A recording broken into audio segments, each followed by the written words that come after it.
Guru Vabhishta Supurakam Guru Ganaera Shisha Sambhushitam Chincha Chincha Samasta Veda Nipunam Shilarupa Pantanugam Govinda Vidamujvalan Varatanum Bhaktiam Vitam Sundaram Vande Vishwa Gurun Chadivya Bhagavat Premnoi Bija Pradam Vancha kalpa tarubhyascha kirpa sindubhya evacha patitanam pavanebhyo vaishnavebhyo namo namaha. Om Agyanantimirandasya Gyanagyanam Shalakaya Shashurum Militam Yena Tasmai Shri Gurave Namaha. Jagurudev, Jagurudev, Jagurudev. Então, boa noite a todo mundo. Muito legal a gente estar aqui mais uma quarta-feira para falar de astrologia, para falar de filosofia e para tentar entender um pouquinho melhor, né, o que está acontecendo ao nosso redor e o que está acontecendo dentro da gente também, né? Então a gente tem todo esse anteparo, né, essa base, esse suporte que foi transmitido pelos mestres espirituais. Então é por causa disso que eu canto esses mantras antes da gente começar efetivamente o encontro da gente, porque é só por causa e graças à misericórdia e à dedicação desses mestres espirituais em transmitir o conhecimento através do próprio exemplo que a gente pode estar... Antônio? Desculpa, agora estava ligando e desligou. Antônio César. Eu não vi, não. Eu não consigo puxar a ligação daqui.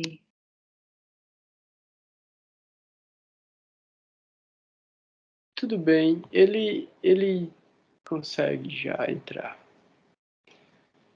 Então é isso, então é graças à misericórdia dos mestres espirituais que a gente tem esse suporte para nos orientar, né, no caminho, nessa experiência material, né, a experiência desse corpo. Então, na próxima vida, a gente vai ter uma experiência com outro corpo, assim como a gente já teve várias outras experiências com outros corpos.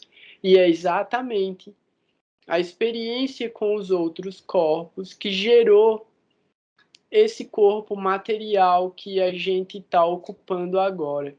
E aí é justamente essa ideia que eu vou tentar desconstruir e trazer ela para a gente hoje, que é exatamente a perspectiva de como é que a gente chegou nesse corpo material, né? Entendendo a consciência, que foi justamente o que eu falei na semana passada. Então, a origem de tudo é a consciência, e a partir dessa perspectiva, né, desse ponto, desse lugar de onde a consciência individual ela se manifesta e ela se dirige para o plano material.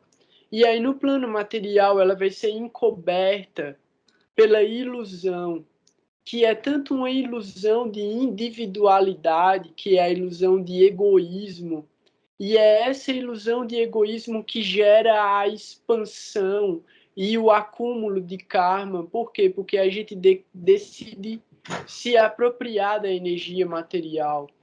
E através da apropriação da energia material é que a gente vai justamente acumulando essa energia que aprisiona a gente dentro desse mundo.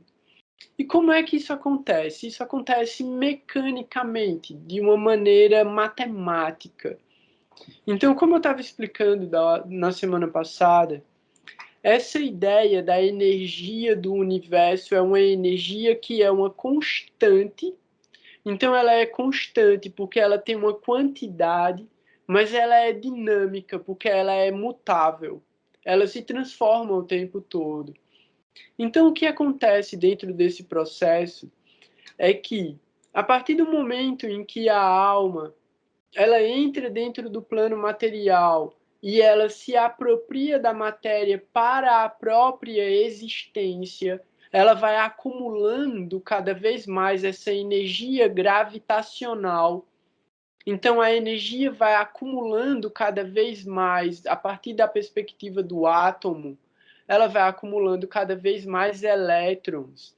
E aí, quanto mais elétrons ela tem, maior ela vai ficando, e aí ela vai se diversificando entre os elementos materiais, e vai criando combinações, e aí moléculas, e aí organismos. Desses organismos, como a gente também estava falando, a gente entende os planetas como consciência.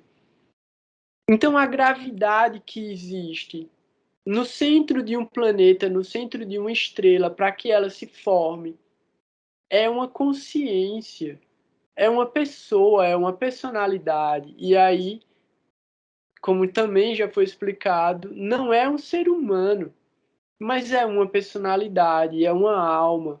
E essa alma, essa consciência que ocupa todos os corpos, e mesmo os corpos gigantescos, se manifesta de uma maneira pessoal, assume uma personalidade. E é a partir do entendimento dessas personalidades que a gente entende os fenômenos e a manifestação dos fenômenos. Por quê? Aí é onde entra um parênteses que é muito legal, que é a parte filosófica e escritural, né? A parte que poderia ser chamada de mitológica, porque fala sobre a história dos deuses. Então, o que é que acontece? A gente tem um momento descrito também dentro do Srimad Bhagavatam, que é o momento da criação. E aí a gente tem também, né, de uma forma muito resumida, esse nosso universo, como eu falei, né, uma bolha, dentro dessa bolha, flutuando num oceano, que aí a gente pode entender que é o oceano do espaço-tempo. Flutuando sobre esse oceano de espaço-tempo, está uma forma de Vishnu, deitada sobre uma serpente que é a Anantashesha. E esse Vishnu, do umbigo dele, nasce uma flor de lótus. E nessa flor de lótus nasce o Brahma, que é o Brahma de 4 cabeças que vai criar esse nosso universo. Beleza. Essa história é linda, ela é gigante, ela é fantástica. A forma como o Brahma vai começar a criação é uma narrativa incrível. Eu posso trazer ela em um outro momento. Sendo que Brahma, ele começa a criar a partir dos próprios pensamentos. Então, primeiro, ele cria a partir do conhecimento que ele adquiriu através das austeridades que ele fez em meditação logo que ele desperta, ele cria Narada Muni. Narada Muni é a primeira expansão de Brahma, é o primeiro filho de Brahma. E aí depois ele cria os Kumaras, que aí são os 4 Kumaras, que tem uma história muito legal também dos 4 Kumaras, assim, história incrível. Por causa da história dos 4 Kumaras, se manifesta Rudra. E Rudra também tem uma história muito legal, por quê? Porque Rudra tem uma conexão com outro aspecto da criação que vai ser trazido mais adiante. E aí, a partir de cada uma dessas formas que Brahma vai criando, Brahma cria mais uma que se chama... São vários, né? Os Prajapatis. Mas um desses Prajapatis é extremamente importante, que se chama Daksha. E o Prajapati Daksha vai ser um dos primeiros governantes do universo. E Prajapati é uma palavra que dá origem ao próprio termo progenitor. Aquele que vai trazer prole, né? Que vai gerar prole, então são os procriadores, né? São as primeiras criaturas que vão procriar e, tipo, povoar a criação. Então, o Prajapati Daksha, ele tem uma incumbência muito interessante, que é ter filhas. Então, ele vai tendo uma das incumbências, ele vai tendo muitas filhas, e essas, ele tem uma sequência de filhas, que são 27 filhas, que são as nakshatras. E ele pega essas 27 filhas e dá de casamento para a Lua, para Chandradev. Então, nesse momento da criação, a gente já tem os planetas, a gente já tem as estrelas, que são as nakshatras, a gente já tem Suryadev, que é o Sol, então a gente já tem Mangal, que é Marte, a gente já tem Brihaspati, que é Júpiter, já tem Shrukacharya, que é Vênus, a gente já tem Shanidev, que é Saturno, já tem os planetas já estão todos formados, as estrelas já estão todas no firmamento, e aí esse conjunto de 27 estrelas é oferecido em casamento para Chandra. E aí tem toda uma história muito interessante mesmo, que explica o porquê da Lua ter fases. O porquê que a Lua tem uma fase brilhante e o porquê que ela tem uma fase escura, um momento em que ela desaparece no céu. E isso é causado justamente por causa desse casamento dele com essas 27 esposas. Por quê? Porque tudo é pessoal. Então volta à ideia de que a gente pensa e a gente estuda tecnicamente, cientificamente e academicamente os planetas como corpos celestes. Isso não está errado. Não está errado. Materialmente, a camada grosseira desses corpos celestes funciona como uma força gravitacional. E a energia gravitacional desses planetas, que em última análise vai acabar gerando fenômenos no planeta Terra. Por quê? Porque a gente está avaliando da perspectiva da Terra. Então, como a gente está na Terra, a partir da Terra, a gente está olhando para o céu em 360 graus. E nesses 360 graus do céu, a gente tem as 27 nakshatras. E aí, uma divisão subsequente a isso são os 12 signos, que é uma inserção da cultura helenística. A gente tem os 9 planetas, que são os 7 planetas visíveis a olho nu. E a gente tem Rahu, Ketu, e aí que também tem todo um aspecto mitológico e filosófico por trás da manifestação e da energia desses planetas. E aí a gente tem a história de Chandra. Basicamente, nesse momento, a gente tem um aspecto da criação muito interessante, que é duas categorias de seres criados por Brahma disputando a mesma coisa. Então, isso é só um outro parênteses, né? Tipo, existem 4 momentos da criação: Satya Yuga, Treta Yuga, Dwapara Yuga e Kali Yuga. Esse treta não é de treta como a gente imagina treta, não. É a era de ouro, a era de prata, a era de bronze e a era de ferro. E a gente está vivendo a era de ferro.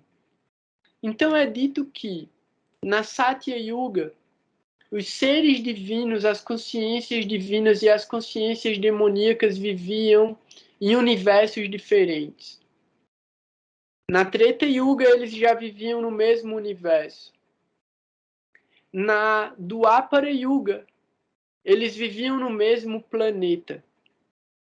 E na Kali Yuga, eles vivem os dois dentro de todos os corpos. Então, A gente vive a Era de Kali. Na Era de Kali, a gente tem as duas energias dentro da gente.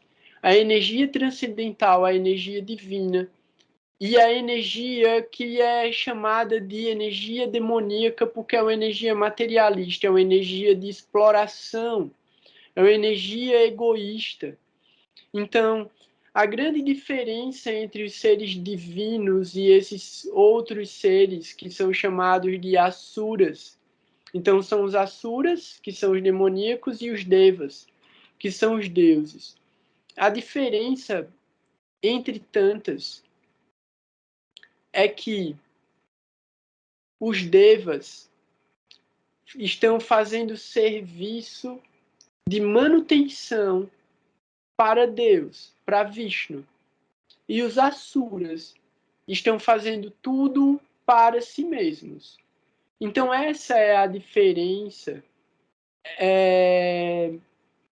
vetorial da ação, que pode ser voltada para o desenvolvimento espiritual ou voltada para a aquisição de mais karma. Mas voltando para o aspecto ainda, né, da história, então essas duas energias, elas estão... Acho que é o Alexandre entrou. Boa noite, Alexandre. Então essas duas energias, elas estão tipo o tempo todo em disputa, né, pela energia material. E aí o que acontece? Chandra tá lá casado com as 27 esposas dele, sendo que ele acaba gostando mais de uma do que das outras. E ele passa a ficar mais tempo com essa do que com as outras. E aí o que acontece? Ele gera uma ciumeira geral entre todas as irmãs, e aí elas brigam entre si e levam a briga para o pai, porque foi o pai que deu 27 irmãs para o mesmo marido. E aí o Prajapati Daksha já está com vários problemas na vida dele para resolver. E aí ele tá com as 26 no ouvido dele, fritando a cabeça dele. Ele perde a paciência e ele joga uma maldição em Chandra. E acontece que Chandra gradualmente começa a perder o brilho dele, até que ele vai desaparecer, ele vai morrer. E aí essas esposas, essas irmãs, se arrependem do que elas fizeram. E elas vão fazer uma austeridade para o Senhor Shiva. E aí o Senhor Shiva não pode remover a maldição do Prajapati Daksha, mas ele dá uma bênção para Chandra, de que depois que o brilho dele inteiro sumir, ele vai voltar. E isso vai fazer com que ele dê a mesma atenção a todas as 27 esposas. Isso é muito legal. Por quê? Porque é uma forma de marcação do tempo. Então, dentro dessa forma de marcação do tempo, é um estudo que a gente faz também, que é o estudo das efemérides. A gente vai ver que durante um ano, Chandra vai passar por todas as nakshatras em todas as suas fases. E a gente vai ver que dentro de um ano, o Sol faz esse mesmo movimento de 360 graus. Então aí a gente tem dois calendários. A gente tem um calendário que é o calendário solar, que é o calendário que marca os 360 graus do Sol. E a gente tem um calendário lunar, que é um calendário que vai contar 13 voltas da Lua dentro desses 360 graus. Então a gente vai ter dois momentos diferentes ao longo dos anos. Então, quando a gente vai ver o calendário indiano, a gente vai ter festas que são comemoradas pela data lunar, então elas caem em dias diferentes a cada ano, e a gente vai ter as do calendário solar, que caem todos os anos no mesmo dia. Então, a gente tem que tirar também, a partir disso, uma ideia de que esse calendário que a gente usa e essa marcação de tempo que a gente usa, que é o calendário gregoriano, ele é simplesmente econômico. Ele faz parte do pacto social para gerir as relações sociais do planeta. Mas, culturalmente, existem muitos tipos de calendários diferentes e marcações do tempo diferente. Então, a gente tem o calendário hebraico, a gente tem o calendário chinês, a gente tem o calendário indiano, a gente vai ter vários calendários diferentes. Então, só para a gente voltar para a história. Então, a gente tem aí as Nakshatras, que são as 27 filhas do Prajapati Daksha. Cada uma delas tem uma característica diferente. E aí a gente vai ter a Lua dando resultados diferentes em cada uma dessas nakshatras, porque ele se relaciona diferente com cada uma delas. E o que é que acontece? A gente tem os planetas que também, de acordo com o momento do nascimento da gente, ou com o momento que pode ser atual, ou o dia que a gente quiser calcular, esses planetas eles vão estar em nakshatras diferentes também, dando resultados diferentes. E o que é que isso quer dizer? Trazendo para o momento que a gente está, de existência da alma. Então agora a gente ocupa esse corpo material. Nesse corpo material, a gente recebe o resultado das nossas ações anteriores. Como é que isso acontece? Como os planetas são esses deuses, esses devas, que estão executando o serviço de manutenção do universo, o serviço divino. Esse serviço divino é manter o equilíbrio dessa energia primordial, dando para todas as consciências o resultado dos seus atos. Então, dentro das histórias, dentro das escrituras, nos Puranas, mesmo os planetas vivem os passatempos deles em que eles também estão pagando karma. A vida dos planetas não é nada fácil também. Eles têm muitas responsabilidades diferentes e muitos resultados das suas próprias ações também. E isso ajuda muito a gente a entender quais são os resultados que eles geram. Como?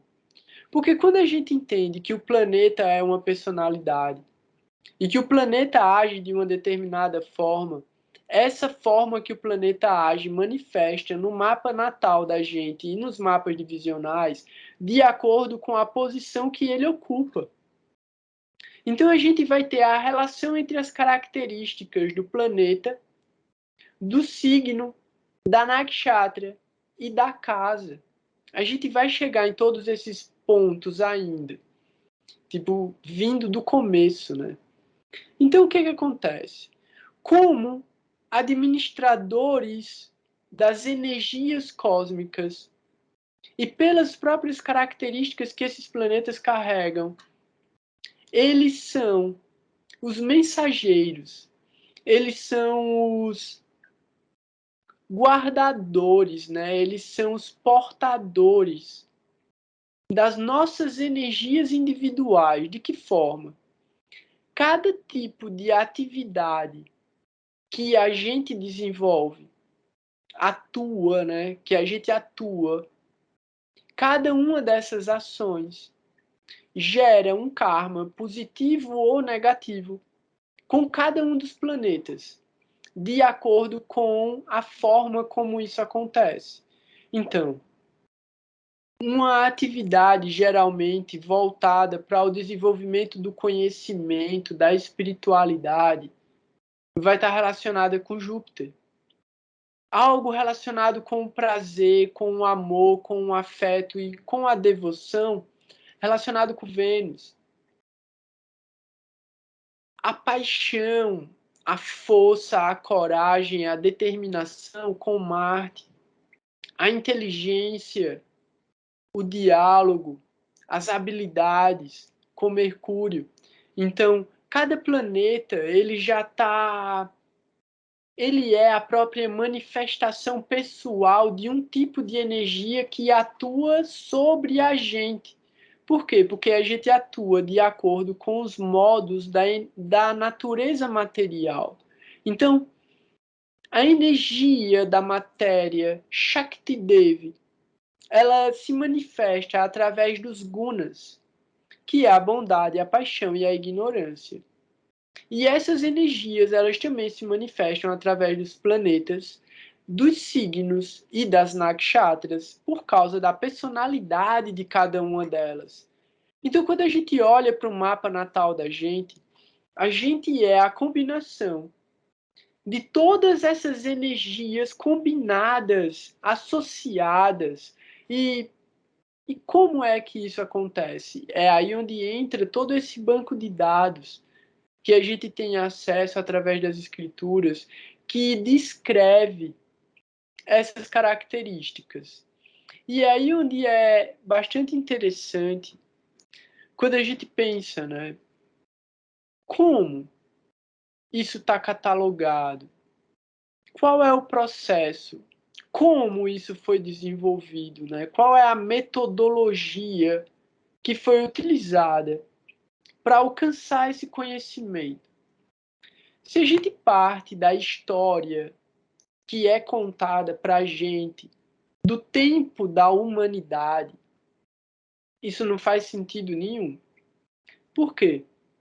Porque, historicamente, Vyasadeva, que é o compilador dos Vedas, fez essa narrativa 3.000 anos antes de Cristo, então é 5.000 anos atrás.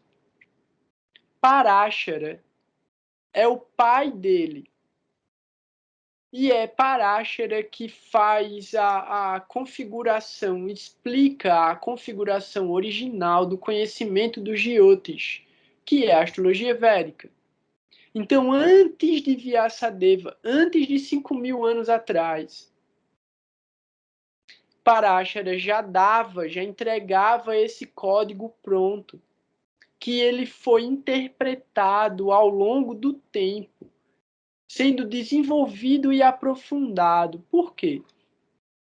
A gente tem que entender justamente que esse momento em que Vyasadeva revela os Vedas é quando começa a Kali Yuga, porque isso é mais ou menos ao mesmo tempo do fim da batalha de Kurukshetra. Então a gente tem dentro da Kali Yuga um embrutecimento muito acelerado de todas as capacidades intelectuais e espirituais nos seres humanos. Então, é como se todo o conhecimento do que é anterior ainda à própria ideia de psicologia já está descrito dentro dos Jyotish, que é o funcionamento da mente e o funcionamento dos fenômenos e da relação da mente com os fenômenos.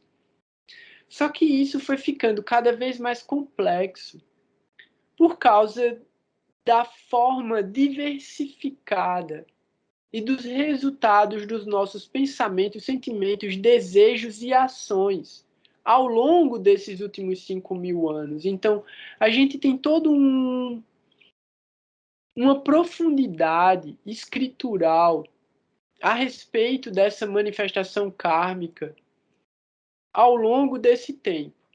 O que é que há de mais elevado ao longo desse tempo em conhecimento é o que a gente entende como Brahma Madhava Gaudiya Vaishnavismo, que é o conhecimento revelado através do refinamento que foi dado por Chaitanya Mahaprabhu no século XVI e depois foi ainda sendo processado cada vez mais por outros sábios ao longo desses séculos até chegar na gente agora, através dessa revelação, como eu falei também na semana passada, que foi transmitida para o Ocidente através de Prabhupada no começo dos anos 60 e vem sendo distribuída até hoje. Como é que a gente vai entender isso? O ponto central do que eu falei na semana passada é: a gente é uma alma que ocupa um corpo material ao longo de sucessivos nascimentos, buscando a evolução da alma durante o tempo de existência desse universo. Se não der tempo, quando esse universo deixar de existir e outro universo vier a ser criado, a gente volta para continuar exatamente do ponto onde a gente parou. A grande misericórdia, como eu estava falando, de Chaitanya Mahaprabhu é que ele revela um método pelo qual a gente pode se libertar desse ciclo de nascimentos e mortes se a gente fizer os ajustes corretos nos nossos pensamentos, sentimentos, desejos e ações. Beleza, a gente consegue fazer, assim como foi descrito no Srimad Bhagavatam, que o Maharaj Parikshit tinha 7 dias de vida e em 7 dias ele alcançou a iluminação através do conhecimento que foi transmitido por Shukadeva Goswami para ele. E como eu falei na semana passada, são 12 cantos. Cada um desses 12 cantos descreve um dos setores da nossa existência e como a gente pode superar todas as dificuldades que essas áreas kármicas já estão predeterminadas a manifestar para a gente, porque é o resultado do nosso próprio karma. Beleza? Tudo bem até aí? Alguém tem alguma pergunta a fazer? Tem alguém ainda aí?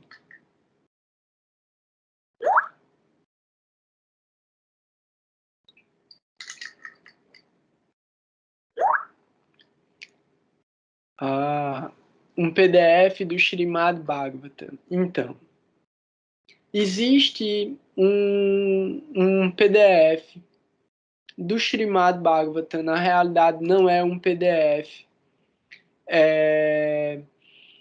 Todos os 16 volumes, são 16 volumes, cada um tem mais de 300, 400 páginas, e são 16 volumes, foram escaneados e disponibilizados em PDF. Beleza, é um arquivo gigante, dá alguns gigas, e não está mais completo, eu já procurei ele recente, mas eu tenho todos. Eu vou tentar fazer um Dropbox e colocar lá. Eu estou fazendo a transcrição desse texto sem os comentários de Prabhupada. Então, assim, esse texto ficou gigante desse jeito porque praticamente todos os versos são comentados e explicados. O que eu estou fazendo é pegando só a tradução dos versos e colocando na sequência, porque a minha ideia era desenvolver um grupo de estudos do Srimad Bhagavatam, em que a gente ia, de acordo com a dificuldade, aprofundar só em alguns versos, não em todos. Mas eu posso disponibilizar uma parte do texto, a gente pode falar sobre isso no grupo do WhatsApp. É só me chamar lá. Então, o Srimad Bhagavatam é lindo, é incrível, mas realmente a gente precisa de uma base, e essa base é uma orientação correta. Então, não é um livro fácil para a gente ler sozinho, mas dá para ler. Só que precisa de ajuda para entender bastante coisa. Então, beleza. Entendendo justamente isso, né? Entendendo, tipo, essas nakshatras, que são essas forças pessoais, essas 27 personalidades que estão ao nosso redor, elas estão fazendo um cinturão ao nosso redor. Então, da perspectiva que a gente está da Terra, é como se elas formassem o firmamento, e firmamento é isso, é a sustentação da nossa própria existência. Então, o que acontece? A partir da nossa perspectiva, a gente tem essa força circundante, essas 27 energias sucessivas e circundantes, que geram características e aspectos em todos os fenômenos que acontecem o tempo todo, sendo agitadas pelas personalidades dos planetas. Então, quando a Lua entra numa nakshatra, dá um efeito. Quando Júpiter entra num pada numa nakshatra, ele dá um efeito na nakshatra, ele dá um efeito na casa, ele dá um efeito no signo. Então, todos os movimentos dos planetas geram efeitos de acordo com as características que eles carregam. Quando a gente entende isso, a partir da personalidade do planeta, a gente entende a ação pessoal desse planeta. A gente entende a gente agindo ali. Por quê? Porque o mapa é a nossa programação existencial. É a nossa... São os nossos aplicativos, são os nossos sistemas cognitivos. É a nossa própria forma de perceber e atuar sobre a realidade. Então, mesmo os nossos desejos, eles são resultados da nossa capacidade de perceber a realidade. Então, quanto mais ampliado é a nossa percepção da própria existência, mais elevados são os nossos desejos. Então, a gente tem que pensar que quanto mais grosseiro e mais material é o nosso desejo interno, mais ignorante da própria existência a gente está.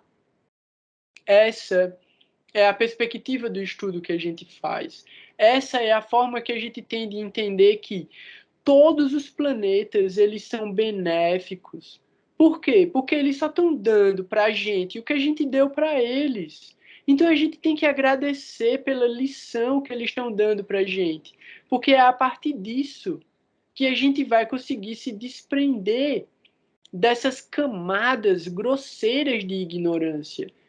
Mas entendendo também que, de acordo com a nossa capacidade de entrega sincera ao processo de desenvolvimento espiritual, a gente atravessa as camadas de karma. Ixi, Toinho tá aprontando aqui. A gente atravessa essas camadas de karma e a gente alcança a camada da misericórdia, a camada que é a camada mais elevada de afeto, em que toda a nossa capacidade de ação ela vai estar voltada para o serviço divino. Então, é muito interessante porque a própria forma como os sábios, né, como os santos colocam isso, é de que não interessa se eles vão estar no céu ou no inferno, se eles puderem lembrar da suprema personalidade de Deus. Então, uma das coisas que a gente observa é que a percepção que a gente tem de que algo falta, né? A gente está sempre em busca de algo que está faltando na gente, pelo menos eu sou meio assim, pode ser coisa do meu mapa também, né? Mas eu sempre estou em busca de algo, como se tivesse algo faltando, como se tivesse algo prestes a acontecer. E aí eu sinto que é muito como esse desejo de querer conhecer e se aproximar dessa coisa que está além da própria existência material. Então, como é que a gente materializa isso se não for indo nessa direção? Então, o que leva ao verdadeiro resultado é o esforço na direção desse resultado. Então, muitas vezes a gente sabe o que é certo, muitas vezes a gente entende o processo pelo qual é mais benéfico para a gente, mas a gente age na direção contrária. Então, quanto mais consciência a gente tiver disso, mais próximo de agir na direção correta a gente vai estar. E a força que a gente tem para agir nessa direção é a misericórdia dos mestres espirituais. Então, essa misericórdia, ela vem na forma de conhecimento, porque a gente não tem fé, e a gente não tem devoção pura, a gente não tem nem tanta sinceridade assim. Então, ela vem na forma de conhecimento, porque guiana pode criar um sabor superficial do que é a transcendência e levar a gente no caminho da transcendência. Então é como eu falei também semana passada, né, Prabhupada, ele falou, de alguma maneira, Krishna vai entrar no seu coração, seja pela associação com os devotos, seja pela música, seja pela dança, seja pela prachada, seja pelos rituais, seja pelas roupas, de alguma maneira, Krishna vai entrar no seu coração e ele vai fazer uma marca lá. E tem uma outra coisa muito legal, assim, né, que faz parte dessa misericórdia também, é que não importa o karma, porque Krishna, isso é muito, é uma palavra pesada, mas é uma expressão muito linda, é um significado muito lindo. Então, Krishna, ele é um ladrão. E não interessa o quanto você queira esconder o seu coração, o quanto você queira colocar ele num cofre, o quanto você queira sumir com ele. Se Krishna quiser, ele vai lá e ele vai roubar. Então, essa é a maior de todas as bênçãos. Se Krishna se interessar pela gente, se a suprema personalidade de Deus se interessar pela gente em algum nível, ele vai roubar a gente para ele, não interessa o karma. E é aí onde a gente sai dessa esfera de controle dos deuses, dessas forças cósmicas planetárias. É quando a misericórdia descende diretamente e rouba a nossa consciência na direção dela. Então é o que fala, né? Existem os modos da natureza, os gunas, que é, como eu falei, bondade, paixão e ignorância. Mas existe a plataforma Nirguna, que é a plataforma do serviço, ela está além dos modos da natureza. Então os modos da natureza não vão nem agir sobre essa entidade viva que despertou a consciência para o propósito mais elevado. É difícil, é muito raro e é um processo chegar nesse lugar. O estudo que a gente está fazendo, como eu falei, através de Jnana, que é o conhecimento, que a gente tenta misturar com Bhakti, que a gente mistura um pouquinho com Karma também, que é a nossa própria ação. Então é Jnana Mishra Bhakti Mishra Karma. É conhecimento, ação e devoção misturado. Porque é assim que a gente age o tempo todo, é uma mistura de um monte de emoções, ideias, desejos. E o que é que a gente faz? Entendendo a dinâmica da energia que a gente recebe de forma individual e coletiva através dos planetas e tentando encontrar a mais benéfica maneira de atuar de acordo com a configuração que se apresenta. Por quê? Porque o planeta no céu, agora, e aí isso já é uma deixa para Parama já se preparar também, que a gente vai falar das efemérides. As efemérides são o céu agora, é o horóscopo, o que deveria ser o horóscopo.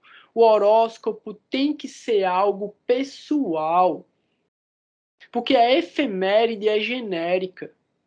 Então, o estudo que a gente vai fazer, que a gente vem fazendo, é um estudo de efeméride, para que cada um faça o seu próprio horóscopo. Por quê? Porque a efeméride é uma energia que vem de uma maneira genérica sobre o planeta inteiro. Só que ela atua de forma individual sobre cada pessoa, porque cada pessoa tem um mapa individual. Então é como se cada pessoa recebesse um espectro específico dessa energia generalizada. Então o que acontece? A efeméride gera uma questão, ela gera um desafio, ela gera um evento. Como a gente entende isso? A efeméride gera uma chuva. Pronto, a efeméride gerou uma chuva. Dentro desse momento em que está chovendo, você tem várias atividades para executar, que também estão relacionadas com tempo, lugar e circunstância. Dependendo do dia da semana, você tem um tipo de atividade diferente para executar. Cada dia da semana também é regido por um planeta. A Lua vai estar numa nakshatra específica, num signo específico. Para uma pessoa específica, aquilo vai dar numa casa específica, gerando um resultado para aquela pessoa. A gente vai ter aí, então, uma configuração geral que a efeméride gera como um ambiente. Então, cada pessoa vai ser colocada num ambiente generalizado, porque ela vai compartilhar essa energia com outras pessoas. Aí o cara pensa, pô, mas é pandemia e tá todo mundo em lockdown ainda dentro de casa. Isso também é resultado de efeméride. As pessoas continuam se relacionando, a gente está se relacionando, mas a gente passou a se relacionar numa dimensão diferente. A gente está deslocado do espaço, mas a gente ocupa o mesmo tempo. Então a gente compartilha de um ambiente virtual. E esse ambiente virtual, ele existe. Ele existe, porque a gente está trocando energia. A gente está gerando energia. E aí tem uma outra coisa muito legal que eu quase esqueci de falar. Também está escrito que o próprio estudo da astrologia e o conhecimento sobre essa energia já favorece o nosso karma e cria marcadores que vão favorecer a nossa evolução em muitas vidas ainda no futuro. Então, assim, cada passo que a gente dá no caminho do desenvolvimento da nossa alma e do nosso autoconhecimento não se perde. A mesma coisa é o karma. Entendendo o karma desse jeito, a gente observa a forma como o ambiente cria situações. Através do nosso mapa individual, a gente vai olhar a efeméride e vai ver determinado planeta que está criando determinada situação. Está localizado nesse lugar no meu mapa, gerando tal energia. Ele está querendo me mostrar tal emoção que eu carrego e que eu preciso transcender de alguma maneira. Esse é o estudo que a gente faz, baseado nos carakas. Carakas são as características. Então, o que é que acontece? São os indicadores. 5.000 anos atrás, um pouco mais, né, de 5.000, mais Parashara deu um primeiro, vamos pensar desse jeito, né, o primeiro upload do banco de dados. Ele lançou um pacote de dados, um dicionário. Ele lança um dicionário com posicionamentos e configurações e significados e resultados. Ele lança esse pau 5.000, mais de 5.000 anos atrás. Ao longo desse tempo, todos esses sábios que foram bebendo desse conhecimento de forma fidedigna e observando as manifestações ao redor dele, a partir dessa evolução e dinâmica dos fenômenos, foram atualizando esse banco de dados e criando enciclopédias de carakas, especificando cada uma das energias que acontecem em momentos específicos e determinados. E, ao mesmo tempo, expandiram isso em diferentes correntes de pensamento. Cada uma dessas correntes de pensamento, que é uma escola de observação da astrologia, dessas efemérides, leva para caminhos diferentes também. Então, de uma certa forma, a gente busca peneirar o que há de favorecimento espiritual em todas essas escolas para trazer para o estudo da gente. Então, assim, a gente tem Nadia Astrology, a gente tem Jaimini, que é um discípulo de Parashara, a gente tem Parashara, a gente tem Raman, a gente tem algumas pinceladas do conhecimento helenístico também, que fala sobre os signos com muita propriedade. A gente só não segue o cálculo matemático helenístico, porque ele está astronomicamente errado, e a gente já tem esse conhecimento desse ajuste que se chama Anansa. Então, basicamente, a gente tem, como eu falei, a parte filosófica, que traz toda essa carga e essa sabedoria ancestral e muito profunda do processo de manifestação da energia espiritual no plano material. A gente entende que a nossa alma ela está extremamente obscurecida por essas camadas de ignorância que impedem ela de perceber o que há de sutil e divino. Então a gente lida através da nossa mente com a matéria e luta o tempo todo para poder alcançar a inteligência e buscar pela consciência. Então é muito importante que a gente tenha também, né, para que a gente possa receber a misericórdia dos mestres espirituais, a gente precisa ter misericórdia sobre a gente mesmo. Então, ter misericórdia sobre os nossos próprios erros para poder corrigir esses erros. Senão a gente fica na culpa e a gente não faz nada. E aí é a partir dessa perspectiva que a gente começa a pensar o que é que está acontecendo agora e o que é que eu posso fazer. Beleza. Efemérides. Alguém tem alguma dúvida a respeito dessa primeira parte? Porque ó, agora 9 horas certinho. Alguém quer falar alguma coisa?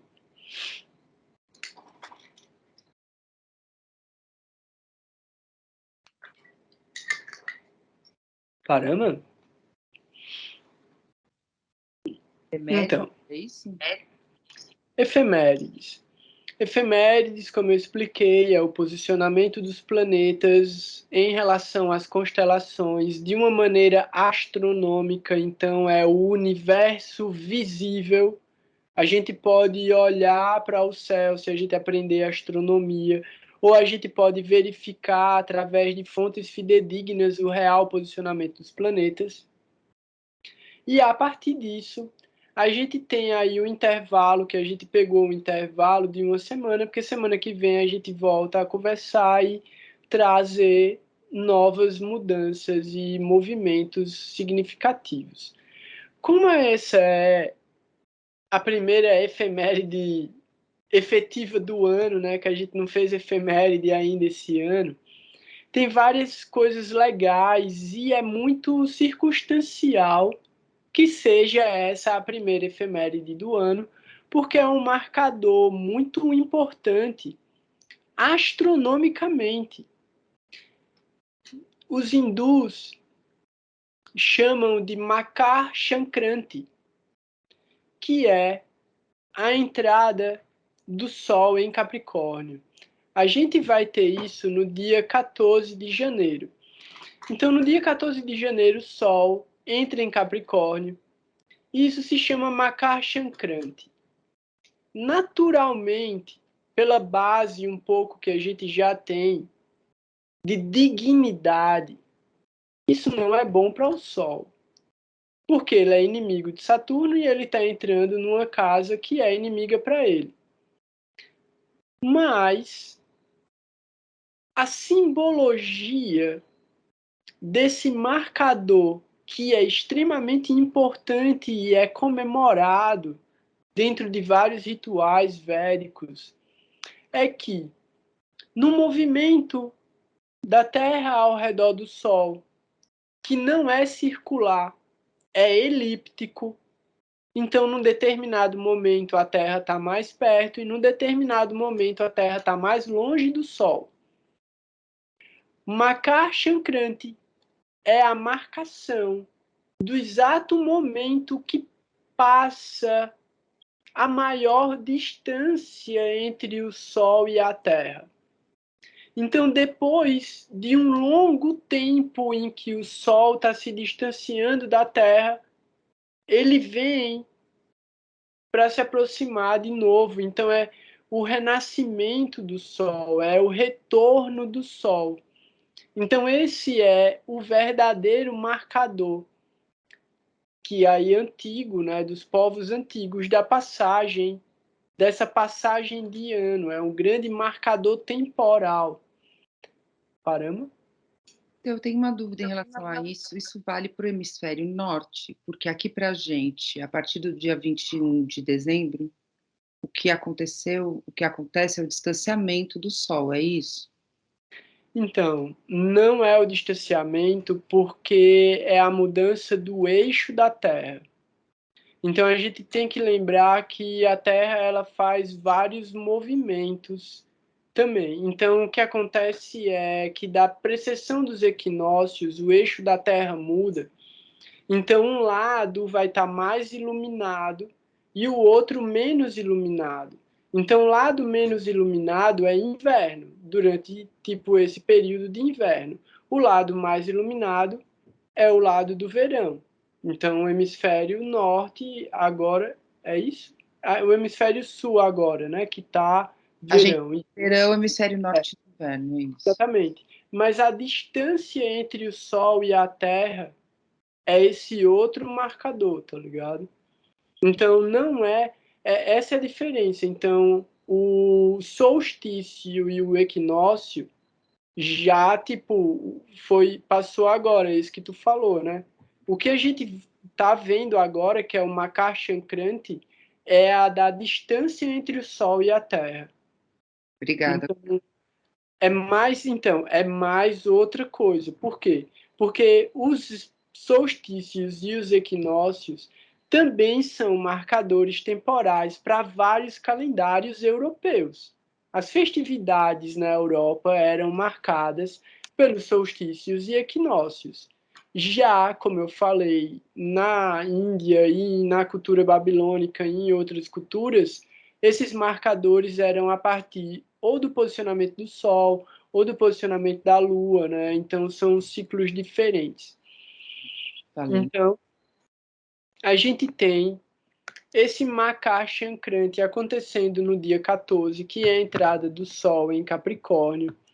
E essa entrada do Sol em Capricórnio acontece numa nakshatra, né? A gente não vai aprofundar tanto em nakshatra, a gente vai aprofundar ao longo do tempo.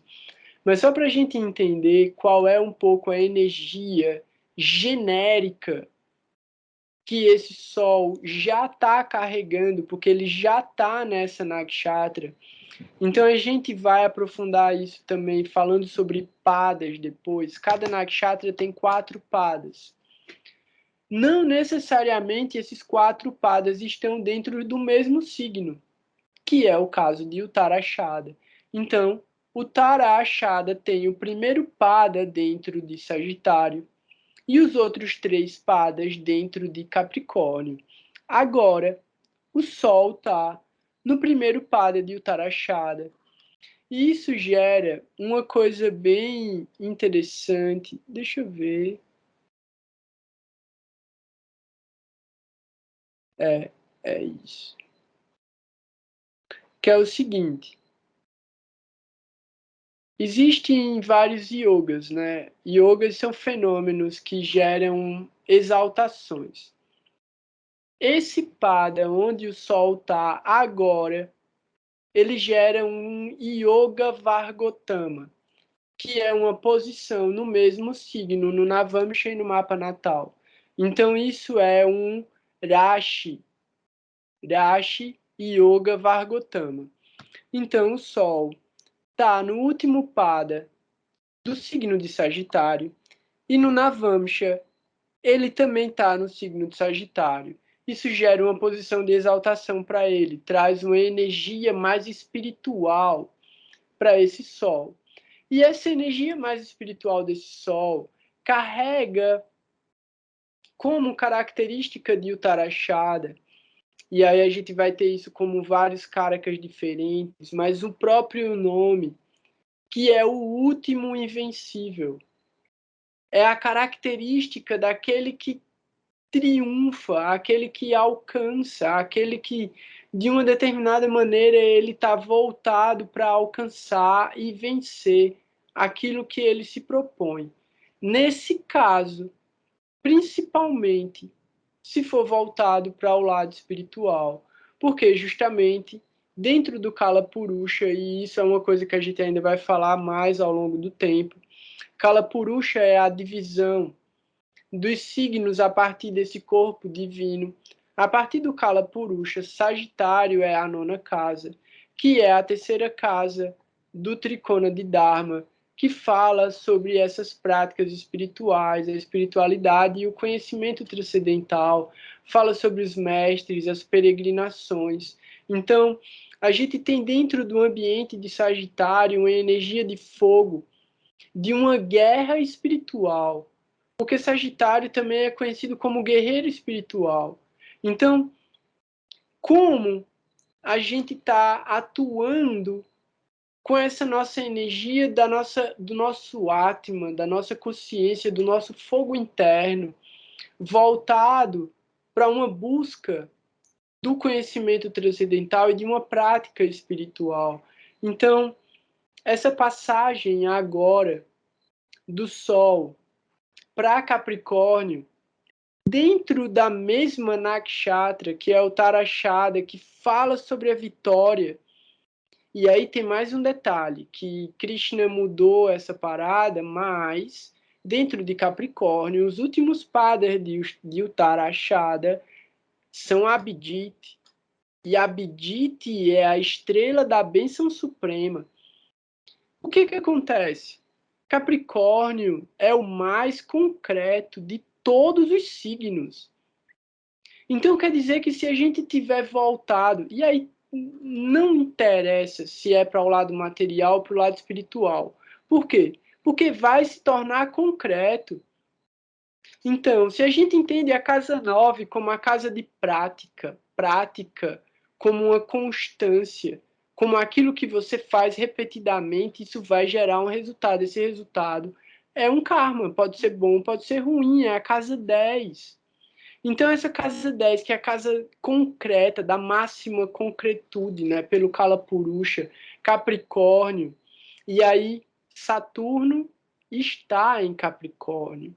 E Saturno está na nakshatra sequente, em sequência, né? Não sei se sequente é uma palavra que existe, mas está na sequência de Uttarashada, Shravana. Quem mais está em Shravana? Mercúrio. Antes da gente falar de Shravana, quer falar alguma coisa sobre Uttarashada ainda, Parano? Não, vai lá, segue. Alguém quer falar alguma coisa sobre Uttarashada? Tá todo mundo de boinha? Beleza. Vitor? O que eu ia falar Fala aí, Vitor. É por causa de Abhijit, mas aí não é Uttarashada. É porque as 27 são filhas, mas Abhijit é um filho. Ele é masculino, um nakshatra masculino. Aí não sei como que ele fica dentro da mitologia das nakshatras. Mas tem aqui a parada, né? Que o Arjuna fala e tal, aí o Krishna fala e tira ele da roda zodiacal, esconde ele, né? Mas eu não sei se isso vai ser pertinente para agora. Então, é melhor a gente não entrar em Abhijit, porque aí complica tudo, sai da matemática e aí fica mais difícil. A gente fala sobre Abhijit quando tiver alguma coisa em Abhijit, e aí a gente traz essa energia específica. Abhijit é uma bênção. E Abhijit é uma bênção tão grande que Krishna tira ela, porque a galera ia usar ela pro mal. Tipo, não vou deixar isso para vocês, porque vocês não sabem brincar.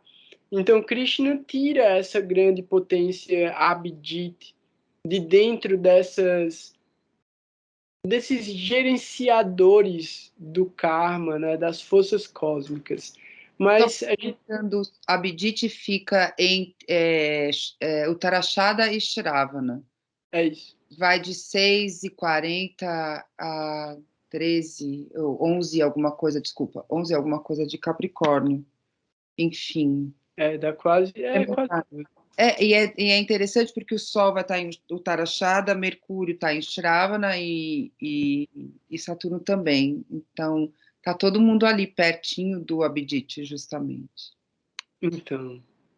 E aí é interessante pensar o quê, né? O Sol e Saturno, eles são inimigos naturais. Inimigos naturais. Mas, observando pelas próprias características deles, e observando também pela nossa própria forma de atuação, não necessariamente o Sol precisa dar resultados negativos dentro de Capricórnio se ele estiver agindo corretamente. Porque Saturno é a justiça. A justiça não é do mal. Tipo, a justiça não é cruel. Saturno não vai, tipo, tripudiar em cima do Sol, só porque ele tem poder. Ele não vai maltratar, ele não vai ser, tipo, nefasto contra o próprio pai. Ele não odeia o pai, ele simplesmente tem a obrigação de dar para ele o resultado das ações dele. Geralmente, o Sol tem muito orgulho do próprio poder, tem muito orgulho da própria força, tem muito orgulho da dominação que ele é capaz de causar. Por causa disso, Saturno dá humildade para ele. Saturno vai dar para ele justamente essa percepção da verdadeira posição, que é, como eu falei semana passada, mais exaltada que existe, que é a posição de servir. Então, se Saturno está dentro de Capricórnio e o Sol entra dentro de Capricórnio, o Sol entra muito bonzinho.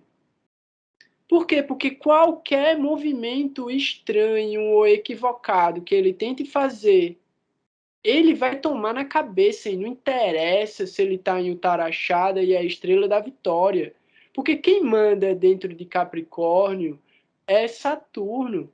Então, esse domínio geral desse ambiente é saturnino. Então, se a gente observa pelo Kalapurusha e olha esse Capricórnio atuando na casa 10 e essa configuração de Mercúrio retrógrado, porque dia 14, Mercúrio fica retrógrado.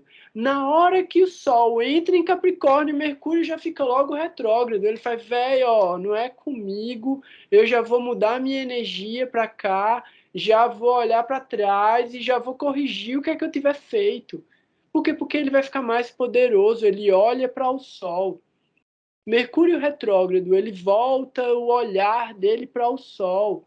Então ele está olhando para o Sol e ele vai entender concretamente a atuação dele dentro de Capricórnio. Onde é que ele está? Em Shravana. O que é que Shravana significa? Ouvir. Mercúrio tem essa ideia e essa propensão a falar em Shravana. Ele precisava ouvir. Com Saturno, também em Shravana, existe uma questão de uma autoridade que está aí trazendo esse conhecimento, trazendo essa fala. Então, onde Mercúrio, onde essa inteligência se colocou ao lado desse conhecimento, e aí esse conhecimento, Saturno fala sobre os mais velhos também, né? Então a gente tem uma coisa de buscar o conhecimento através da experiência dos mais velhos. Aí a gente tem uma questão de colocar a nossa inteligência para buscar pela justiça, e agora por uma justiça concreta, uma justiça material, porque a gente está percebendo concretamente a injustiça, desde que Saturno entrou em Capricórnio. A gente viveu a pandemia com Saturno em Capricórnio. ele gerou o aprisionamento de praticamente todos os seres humanos. Isso é o resultado das nossas próprias atividades. Então, o que é que o Sol, agora, pela segunda vez, porque ano passado ele já passou por cima de Saturno dentro de Capricórnio. Fala aí, Parama. Então, só para complementar, antes de você continuar, essa conjunção entre Saturno e o Sol dentro de Capricórnio, ela é muito rara, porque Saturno demora 29 anos para chegar lá. Você vai mencionar que isso já aconteceu ano passado, não vai acontecer no próximo ano. E a conjunção entre os dois vai ser dia 4 de fevereiro. Só para... Boa, beleza. Então a gente tem que lembrar de falar sobre isso antes do dia 4 de fevereiro. É isso. Então, assim, a gente tem aí dentro dessa divisão de energias próximas, né? Porque a gente está falando de Sagitário e Capricórnio, 3 planetas. E observando o quê? O Sol gerando um marcador super importante, que é o Makar Chankrati. A gente tem Saturno exaltado no próprio signo, e a gente tem Mercúrio, que vai ficar retrógrado exatamente quando o Sol entrar dentro de Capricórnio. Então a gente vai ter 3 planetas dentro do mais concreto dos signos. Então, assim, o resultado vai ser concreto. Para o Sol, são 30 dias dentro de Capricórnio. Então, a gente vai ter 30 dias para sentir essa energia e tentar trabalhar através dessa energia, buscando pelos melhores resultados, utilizando a nossa inteligência para discernir o que é favorável, começando, corrigindo o que já foi feito, porque Mercúrio começa esse período do Sol em Capricórnio retrógrado. Então, primeiro os ajustes e as correções, para depois realmente fazer algo concreto através da ideia que a gente tem do que é correto. Porque o Sol é essa nossa ideia individual e egoísta também. Porque ele fala sobre o nosso Atma. E o nosso Atma reflete a nossa individualidade. E o nosso desejo de agir no mundo, o nosso desejo de brilhar. Então o Sol interno de cada um quer brilhar, quer aparecer, quer deixar uma marca. Qual é a marca? Qual é o resultado da marca que a gente está criando no mundo? Esse é um momento muito interessante da gente poder observar isso e tomar uma direção favorável, porque como a Parama falou, essa conjunção do Sol em Capricórnio, ela se repetiu agora, pela segunda vez, mas vai demorar 29 anos para ela acontecer de novo. Então a gente tem 29 anos de um caminho aí que não sei se a gente vai realmente alcançar esse retorno do Sol e Saturno em Capricórnio. É bom a gente já tomar boas decisões a partir de agora e a partir dessas escolhas, boas ações. Então, alguém quer fazer alguma observação sobre Mercúrio, Saturno ou Sol? Belezinha? Vamos para Marte. E Marte está numa situação extremamente interessante. Por quê? Ele vai entrar, né, em Sagitário no dia 16. Mas, desde ontem e até o dia 22, ele vai ficar numa situação extremamente interessante, que a gente já falou algumas vezes, mas para quem também vier novo, é interessante estudar e pesquisar sobre isso, que é o Gandanta.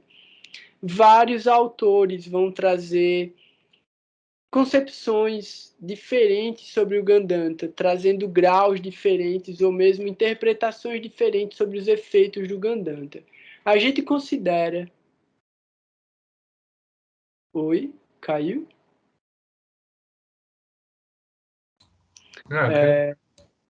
Eu caí? Travou?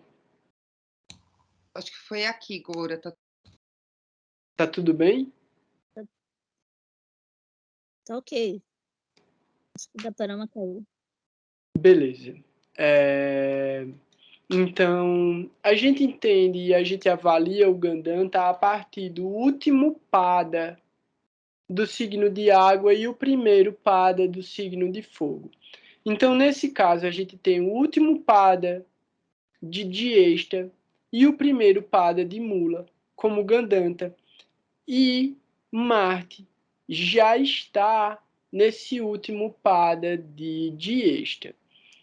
A situação de Marte é a seguinte: ele está no próprio signo, então ele está bem, ele está exaltado, e é um signo de água, então ele está extremamente emotivo, e ele está numa situação que, como até a Parama estava falando, né, a gente estava conversando sobre isso, ele se escondeu para planejar.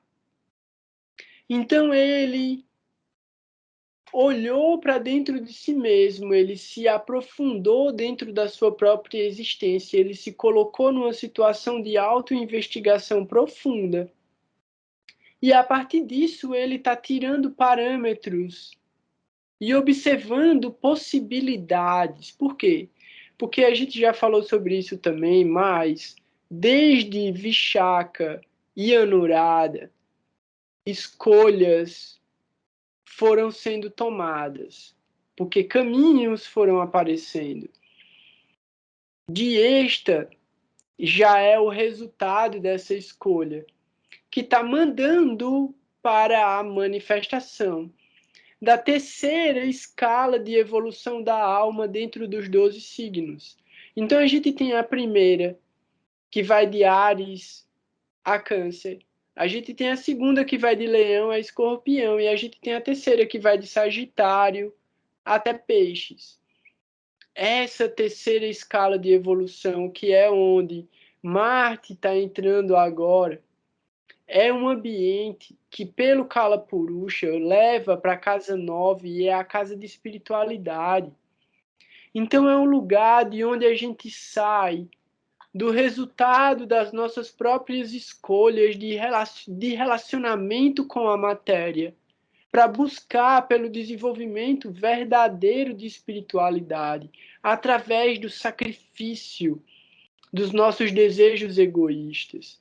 Então, qual é o plano que Marte desenvolveu para colocar a gente no caminho da nossa evolução espiritual? No Gandanta, isso não é um lugar confortável. Por quê? Porque ele está saindo desse lugar de repouso e reflexão para a ação. Marte é um planeta de fogo. Escorpião é um signo de água. Sagitário é um signo de fogo. E o regente é o melhor amigo de Marte. O melhor amigo de Marte é Júpiter. Então, assim, é bom para Marte, mas essa mudança é desconfortável. Então, qual é a força que Marte tem que ter, que ele tem que se agarrar para atravessar essa transição? O conhecimento transcendental, que é para onde ele está indo para a casa de Júpiter. É o lugar, vamos pensar assim, é o lugar mais seguro, é a casa do Guru. A casa do Guru é a casa 9. A casa do Guru, por quê? Porque a casa 9 vai falar sobre as peregrinações. Ir para a casa do Guru é uma peregrinação. O nosso coração é a casa do nosso Guru. Então a gente tem que ir buscar por esse ambiente, por esse templo interno, esse refúgio dentro de nós mesmos, e a partir desse refúgio agir no plano material. Então essa ação é justamente o efeito que vai acontecer dentro de Capricórnio, através da energia de Saturno, do Sol e de Mercúrio, entendendo justamente a associação coletiva dessas forças que formam a efeméride atuando constantemente. A gente observa isoladamente, mas todos estão atuando constantemente. Então, tudo se manifesta associado uma energia à outra. Então, esse movimento de Marte é um movimento delicado, sensível, mas extremamente importante. Parama? Toque Goura, deu uma oscilação da energia aqui, enfim. Eu não estou conseguindo abrir o vídeo. Vamos. Entendi. Quer falar sobre Marte? Não, acho que já está falado. É isso. Ele está no Gandanta, enfim.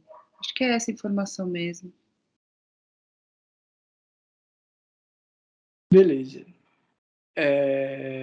Como a gente falou um pouco também sobre Nakshatra e Pada, né? E a Pada são as divisões dentro da Nakshatra, e cada Pada coloca o planeta num signo diferente no Navamsha. Em aulas passadas eu já expliquei exatamente como é que funciona essa mecânica. E aí o que é que vai acontecer? Do dia 18 para o dia 19, Júpiter muda de Pada. Júpiter agora, ele está em Shatabisha, em Aquário, que eu já falei anteriormente também, é uma posição interessante para ele, porque fala sobre essa energia de uma espiritualidade voltada para uma expansão do humanismo, é uma expansão do desejo de que todas as pessoas alcancem a transcendência de alguma maneira. Esse Pada que Júpiter vai entrar dentro de Shatabisha manda ele para Sagitário no Navamsha, e aí ele fica exaltado no Navamsha. E ele está agora em Sagitário e ele vai para Capricórnio. Sagitário no Navamsha, é. E aí ele vai para Capricórnio no Navamsha. E aí é ao contrário. Agora ele está exaltado e quando ele entra em Capricórnio ele fica debilitado. Essa debilitação é porque em Capricórnio ele é impelido a agir de alguma maneira. E é uma força muito concreta para um planeta que não tem essa vontade de concretude, porque exatamente a exaltação de Júpiter é dentro de Câncer, que é extremamente emocional. Então a gente tem uma força contrária atuando de uma maneira sutil sobre Júpiter. O que a gente entende sobre isso? Um momento muito delicado, nesse caso, para as instituições religiosas ou para os representantes de instituições religiosas. Isso é uma coisa muito delicada e a gente tem que buscar pelo que há de mais elevado e mais refinado e mais sutil dentro das religiões, independente de todas as formas e formatos de sociedades ou políticas decorrentes das religiões. Então, não é um momento fácil para os aspectos espirituais de uma maneira generalizada. Então, muito fanatismo, muitos falsos mestres, muitas pessoas orientando errado, né? Muitas pessoas orientando errado aqueles que os seguem. Então, a gente precisa ter muita sinceridade na nossa busca, porque a sinceridade é a peneira que orienta a gente nesse caminho espiritual, né? Então, quanto mais sincero a gente for, mais refinado é a busca pela verdade, mais fácil a gente se aproxima da verdade e da própria sinceridade. Então, Júpiter está bem rápido. A gente vai ter uma passagem de Júpiter muito rápida por Aquário e logo mais, ainda esse ano, ele entra dentro de Peixes e a gente vai ter provavelmente bons resultados a partir disso. Quer falar sobre Júpiter, Parama? Não, Gora, mesmo, acho que o assunto está bem abordado. Beleza. Então, Saturno, ele muda de pada no dia 20, e aí no Navamsha ele vai para o signo de Câncer, e isso gera uma relação muito próxima com a Lua, e isso faz com que a nossa mente fique muito propensa a fazer julgamentos. Se a gente tiver, como sempre enfatizado, né, buscando pelo mais apropriado, é um bom resultado essa passagem desse pada no Navamsha, né, de Saturno por Câncer. Mas isso pode trazer também alguns aspectos melancólicos, tristes ou de auto-julgamento muito pesados em relação ao nosso próprio bem-estar e o nosso conforto. Então, que a gente fique ou busque, né, por essa paz e por essa tranquilidade e pelo próprio senso de merecimento. Então, o senso de merecimento é a própria ideia de que seja bom ou seja ruim, a gente está passando pelo resultado daquilo que a gente gerou. Então, que sirva para o nosso avanço. Essa é a ideia, né? Então, que a gente possa sempre agradecer por tudo que acontece na nossa vida, que seja sempre o entendimento de uma misericórdia, que a gente não seria capaz de lidar com o nosso próprio karma de uma maneira integral e integral no sentido de que sem alívio e sem parcelamento, né? Sem alívio e sem parcelamento, a gente não ia aguentar o próprio karma. Então é sempre uma misericórdia, mesmo a maior dificuldade que a gente passa, porque Srileshvara Maharaj ele falava, né? O meio ambiente é sempre favorável para a nossa evolução espiritual. Então, é bem por aí, né? Quanto mais a gente tiver sensibilidade para perceber que a gente está evoluindo a cada momento, mais a gente se entrega ao processo. Então, de efeméride, basicamente é isso, porque como a Lua é muito rápida, a gente não aborda com muita profundidade, mas a Parama já falou no começo que a Lua está em crítica.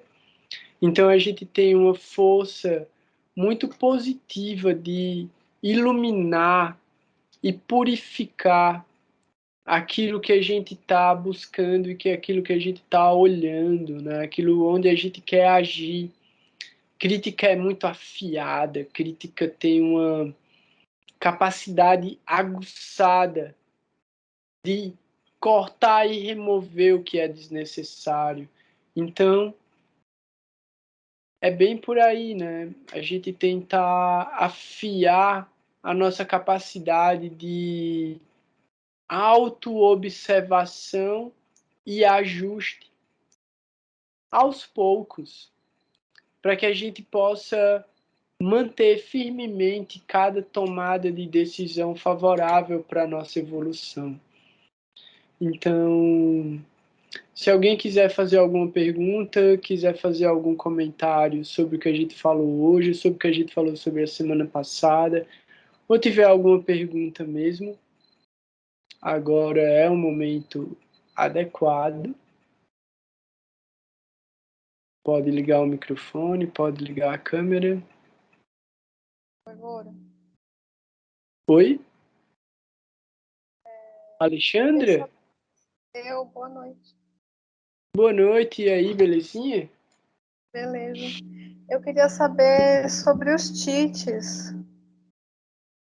Então, eu tô preparando, tipo, tá quase pronto o material do Panchang. A gente vai começar o Panchang pelos TITs. E aí vai ter toda uma preparação para a gente poder entrar nos TITs. Por quê? O Panchang, ele tem perspectivas diferentes de ser analisado. E cada uma das 5 divisões do Panchang vai gerar diferentes formas de observação. Só para a gente ter ideia, Nakshatra, a Lua, só a Lua, na Nakshatra, já é um dos elementos do Panchang. Então, só isso já é bastante assunto e a gente já vem falando sobre isso praticamente há 2 anos. A gente está fazendo o segundo estudo intensivo das nakshatras e assim é muito conteúdo. A gente vai ter dentro dos TITs, cada uma das divisões dos TITs. Viu o post do Insta? Desculpa, eu mandei um recado direto para a Alexandra agora, porque ela me mandou um post sobre os TITs, eu abri e não respondi ali na hora, eu estava agradecendo só por mensagem. Foi mal. Ah, entendi. Não, é isso. Então, assim, a gente vai estudar os TITs, é super importante, mas o estudo dos TITs precisa de uma base. Por quê? Cada pessoa precisa entender o resultado que o TIT natal dela gera em relação aos outros TITs, para saber o que é favorável e o que é desfavorável. Então, só aí você já vai ter 30 variações possíveis, porque são 30 TITs. Gerando, cada uma dessas variações gera variações diferentes de acordo com um dos 4 outros elementos do Panchang. Então, assim, a gente poderia ficar meses estudando o Panchang e eu acho que a gente vai ficar. Fica tranquila que a gente vai chegar nos TITs. Alguém tem mais alguma pergunta? Desculpa, Alexandre, eu vou explicar, mas a gente vai chegar lá. Problemas, gratidão, valeu. Eu queria aproveitar e tirar a dúvida que eu fiz lá no coisa que eu não consegui assistir a aula lá, que a Clarissa me mandou, agradecer a Clarissa. Que eu estava estudando os Charakaracas e eu vi uma interpretação dos Charakaracas, como que era? Na casa. A gente falou dos Charakaracas de outro jeito. Então, beleza. Isso é uma pergunta interessante e é legal para quem quiser assistir os vídeos antigos. Isso está explicado dentro do vídeo também de cada um dos Charakaracas.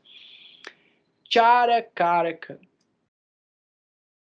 tem diversos autores que vão abordar isso de maneiras diferentes também. Vão ter autores que não consideram Rahu Ketu como Charakaraka. A gente considera, por causa do efeito que ele gera e vários outros astrólogos renomados e históricos consideram Rahu Ketu como Charakaraka e a gente estuda dessa forma. Existem os Charakarakas fixos, que são as representações dos planetas já do Karaka que ele carrega. E existem os Charakarakas de acordo com o grau do planeta no nosso mapa natal. Beleza, a gente viu isso também. E cada Charakaraka desse representa uma casa também. A gente também falou isso. Está lá no vídeo.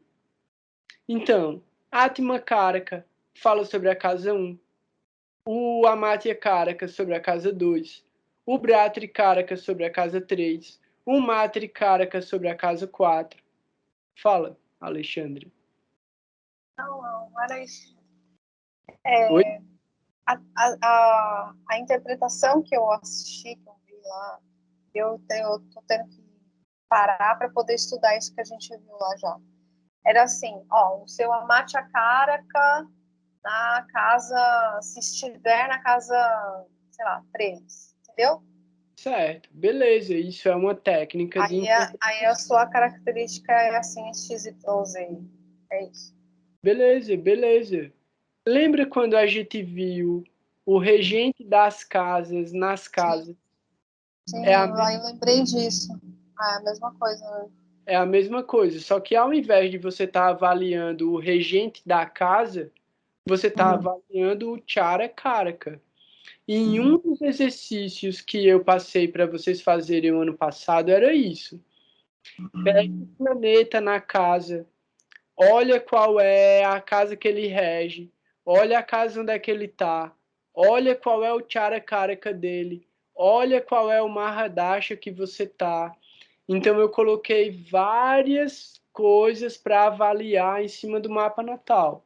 Então isso são técnicas de interpretação. Beleza? E aí, só para sanar a minha dúvida da pergunta lá que eu perguntei e acabei não lendo. O pique, como é que Pitri. é? Pitre, cara, que pra gente é ancestral, certo? Sim. E aí, onde que a gente vê o marcador do pai? Eu sempre me esqueço desse. É o Pai é BK, Bratri. BK. B de bola. Bratri. igual os irmãos também. Pai e irmãos. É junto.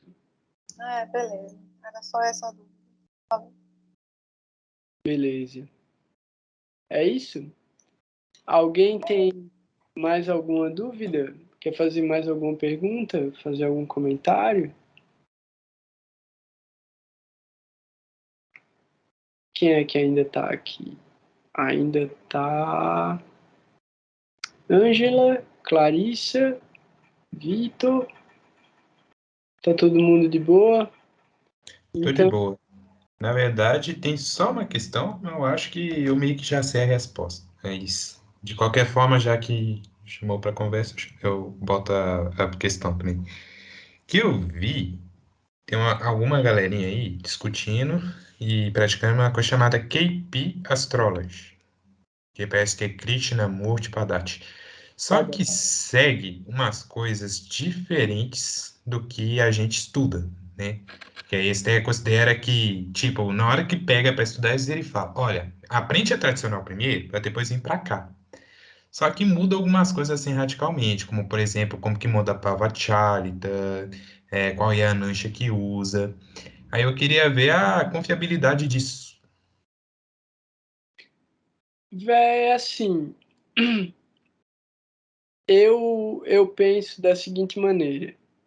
Se a gente pega o conhecimento tradicional, fidedigno de Parashara, de Jaimini, e mesmo um pouco assim que a gente sempre olha, né, de um pouco Nadi e tal. Mas a gente pegar o clássico, né, os clássicos, e a gente for vendo as diferentes maneiras, através dos clássicos, que a gente observa e interpreta o mapa, se a gente parte para essas muito especulativas e muito modernas, a gente perde o foco, porque o mapa é como é uma questão matemática. Pensar assim, uma questão matemática. A gente tem um cálculo específico que causa um posicionamento e esse posicionamento causa resultados. Se a gente muda o cálculo, a gente muda o posicionamento, a gente muda os resultados. Então é como se a gente quisesse interpretar qualquer coisa de qualquer coisa. Então isso cria uma. É como se fosse mais abstrato, fica mais solto. Assim, eu prefiro uma coisa mais amarrada, uma coisa com mais profundidade, uma coisa que tem, tipo, uma correspondência fidedigna, assim, tipo, véi, isso é isso e está sendo certificado pelos sábios há muito tempo. É possível que tenha coisa interessante na KP Astrology. Eu não conheço, eu não tenho profundidade dentro dela, mas é algo que pode ser interessante de ser estudado. Eu não realmente, eu não tenho profundidade. Eu acho assim, a gente tem muita coisa muito boa já para ir pegando a base e em cima dessa base a gente conseguir trabalhar bem. Então, a gente tem os Arudas ainda para dar uma olhada, né? Essa energia do Aruda Lag, né? É sempre muito interessante de observar. A gente tem os mapas divisionais também, a gente pode aprofundar dentro da configuração dos dashas. É melhor do que entrar dentro da KP, eu acho, assim. É sem querer podar ninguém, né? Eu estou falando da minha própria capacidade. Não, não, eu tô de acordo. É porque eu acho que porque eu sou muito curioso, eu acabo indo lá dar uma olhada, assim, sabe? Mas é realmente aquele negócio, né? Se atirar pra tudo quanto é lado, não vai dominar nada. E foi isso meio que eu dei uma sentida forte, porque, assim, eu custei a amalgamar de uma forma superficial o meu mapa pela tradicional. Aí, quando eu pego pela KP, tipo, muda de casa muitos planetas e aí as interpretações começam a ficar todas diferentes. Aí pega a minha mente e joga para um outro campo totalmente maluco, assim. E aí, tipo, um planeta que estaria entregando bons resultados ou resultados mais ou menos, ele agora está entregando resultados muito ruins, outros que estavam entregando resultados ruins, entendeu? Aí acaba que me avacalha. E eu gosto de ser prático, né? Então, Sim. assim, então eu já entendi. Eu vou querer seguir mais ou menos do jeito que você está propondo, né? Andar mais amarrado. Eu acho mais seguro e assim, quando você quiser procurar ver onde os planetas estão dando efeito, eu não lembro o teu mapa de cabeça, mas vai pelo Bhava Chakra. Então, assim, o planeta está posicionado num lugar, beleza. Quando você colocar a cúspide, se ele muda de casa, você já olha que ali ele vai estar dando resultado também. Não pode não mudar necessariamente de benéfico para maléfico, mas muda a energia.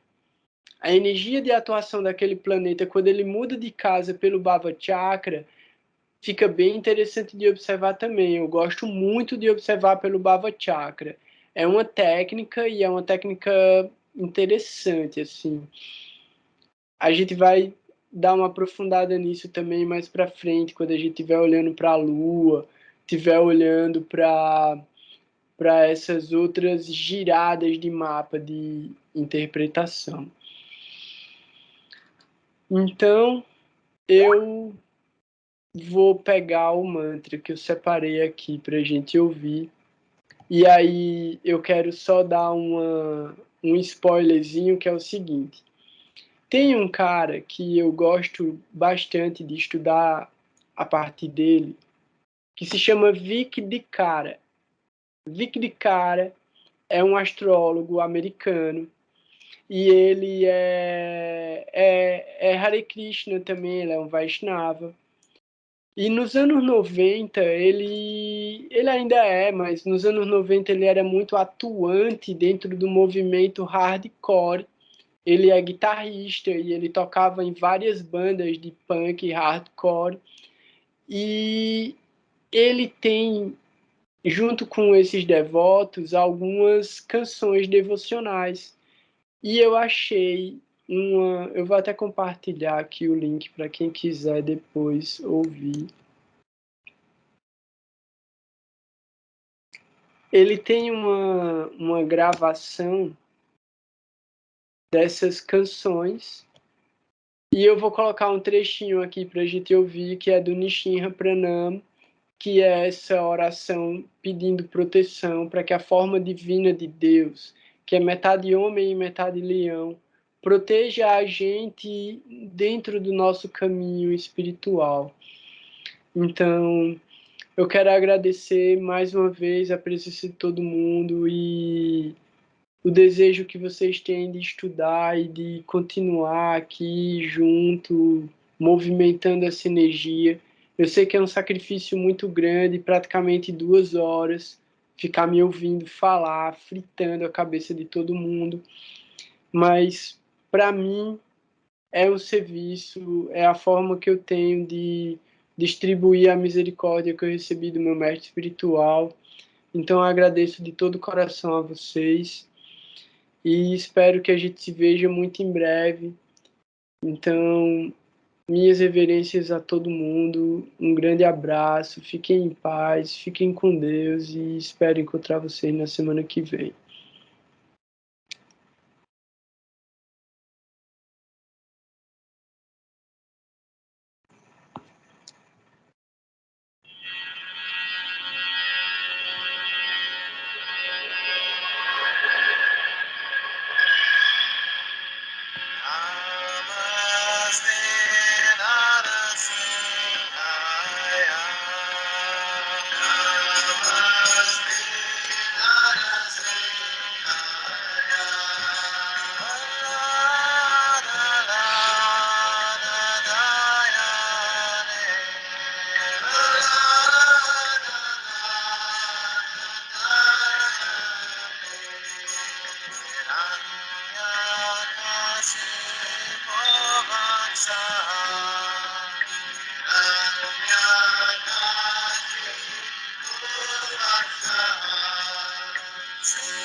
Senhor.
E